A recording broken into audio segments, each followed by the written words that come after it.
ज्यादा खेले थे। 22 का वो फाइनल खेले थे वर्ल्ड T20, हम सेमीफाइनल में आ रहे थे, और 21 में हम पहले राउंड में बाहर हो गए थे, वो सेमीफाइनल खेले थे। तो T20 वर्ल्ड कप से पहले पाकिस्तान की टीम ने बवाल मचाया। क्या हिंदुस्तान को वर्ल्ड कप से पहले डराया? जी हाँ, पाकिस्तान ने इस सीरीज को किसी ना किसी तरह ड्रॉ पर खत्म कर दिया। लेकिन आप पाकिस्तानी कप्तान बाबर आजम ने रचा इतिहास, धोनी रोहित जैसे कप्तानों को भी छोड़ा पीछे। आखिरी ओवर में मिली कामयाबी, बाबर अफरीदी ने बचाई इज्जत। आखिरी T20 में शाहीन अफरीदी ने 4 विकेट लेकर अपनी गेंदबाजी से कोहरा मचाया। बाबर ने तूफानी अर्धशतक लगाकर T20 का सबसे बड़ा रिकॉर्ड बनाया। जी हाँ, 5वां T20 पाकिस्तान ने 9 रनों से जीत लिया।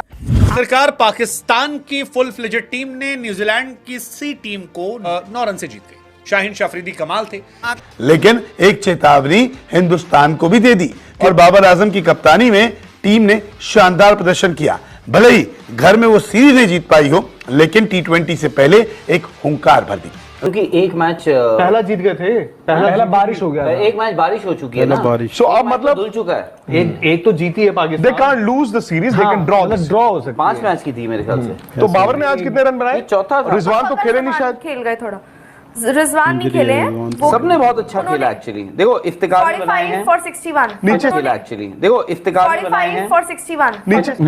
शादाब ने भी बहुत अच्छा खेला 8 बॉल। फकर जमान थोड़ा अपने हिसाब से थोड़ा। इमाद वसीम और मोहम्मद आमिर को मैच खेल तो रहे। क्या किया उन्होंने? कीप एन आई पाकिस्तान क्या कर रहा है, बिकॉज वर्ल्ड कप में हमारा मैच उनके साथ है। हालांकि मेरा ये मानना है कि अल्टीमेट एनालिसिस में इंडिया पाकिस्तान लीग गेम के इस बार कोई महत्वता है नहीं है, कोई इंपॉर्टेंस है नहीं है। तो बट फिर भी बाबर हो सकता है जब आप इंडिया और पाकिस्तान, इंग्लैंड, ये अमेरिका में खेले वर्ल्ड कप का मैच, तो ओपनर उनके रिजवान और बाबर ही हों। परसों तो पाकिस्तान लाइव के मुअज़्ज़िज़ नाज़रीन, अस्सलाम वालेकुम। T20 में पाकिस्तान की टीम ने भारत को हराया है, जो कि खतरनाक बात है। नाज़रीन, ये कहना है विक्रांत गुप्ता का, जिनका न्यूजीलैंड के खिलाफ पाकिस्तान की जीत पर रद्द-ए-अमल सामने आया है, और T20 वर्ल्ड कप से पहले पाकिस्तान की जीत पर उन्होंने अपने ख्यालात और तहफ़्फ़ुज़ात का इजहार किया है। इसके अलावा पाकिस्तान की जीत पर बाकी भारतीय एनालिस्ट का क्या कहना है, इस क्लिप में देखें। वीडियो में आगे बढ़ने से पहले मेरे चैनल पाकिस्तान लाइव को सब्सक्राइब जरूर करें, ताकि आने वाली वीडियो अपडेट